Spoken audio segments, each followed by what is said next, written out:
Today, we're diving into a really fascinating text called Christ's Mission, and it asks a huge question, maybe one of the biggest questions of all. What is God actually like? And really, it all boils down to this. Why did Jesus really come to Earth? I mean, what was the ultimate point of his mission? Now, here's where it gets interesting. The answer this text proposes, well, it might just challenge everything you thought you knew about God, especially when it comes to things like judgment and, divine power. Okay, so let's get into the first part of the argument. It's called the central mission, and according to this text, it all boils down to a single powerful word: glory. The whole argument really kicks off with Jesus' own words. The night before he died, he said his mission was to glorify the Father. But what does that even mean? It's a word we hear a lot, but what's the actual definition here? Right, so what is glory? This brings us to our next section, which makes a pretty bold claim. Glory is his character. And understanding this, well, it's the key to unlocking this whole perspective. So the text argues that God's glory isn't what we might think. It's not some big, flashy display of power or a blinding light from the heavens. No, it's the revealing of his character, who he actually is, morally and relationally. And check this out. The source points to a really cool moment in the Bible to back this up. Remember when Moses asked to see God's glory? God's response wasn't a power flex. It was a list of character traits: merciful and gracious, long-suffering and abounding in goodness and truth. It was all about his personality, not his power. So if you put those two things together, if glory is character, then the conclusion is huge. It means Jesus' primary mission was to show us that character.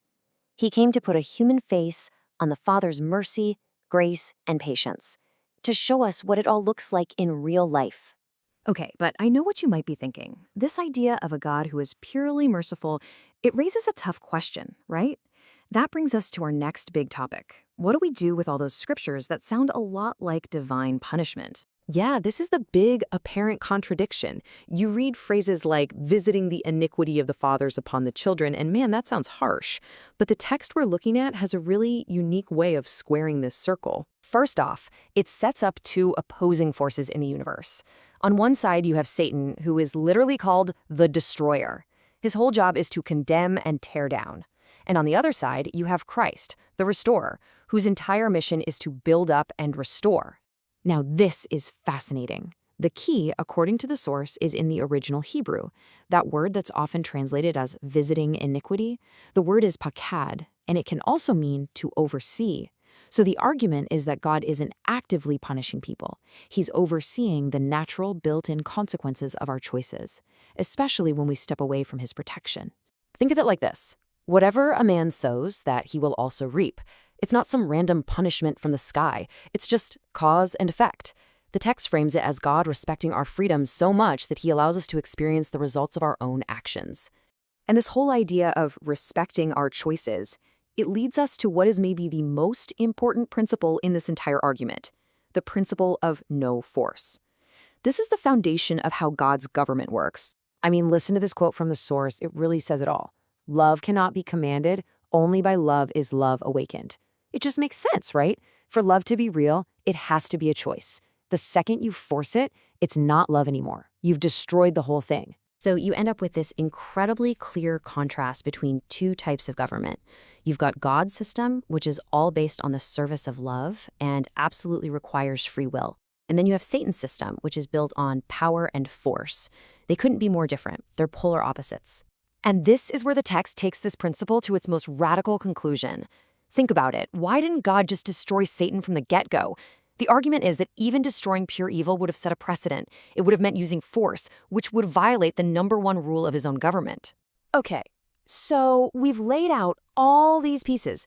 How do they all fit together? This is where we get to the final deduction, where everything we've talked about builds to one single, powerful conclusion. All right, premise number 1. The life of Jesus was a perfect expression of God's character and his law. You know the famous line, "He who has seen me has seen the Father"? That's the idea.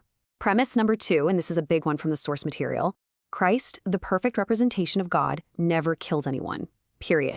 And premise number 3 ties it all together. God's law, which is a direct reflection of his character, states very, very clearly, do not kill. So let's just walk through the logic here, step by step. 1. Christ is the perfect expression of God's law.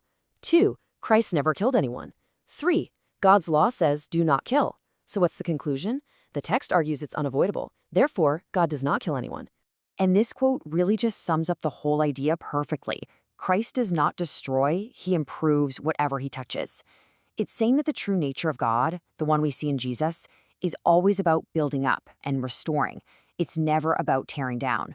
So we're left with this final, really provocative question.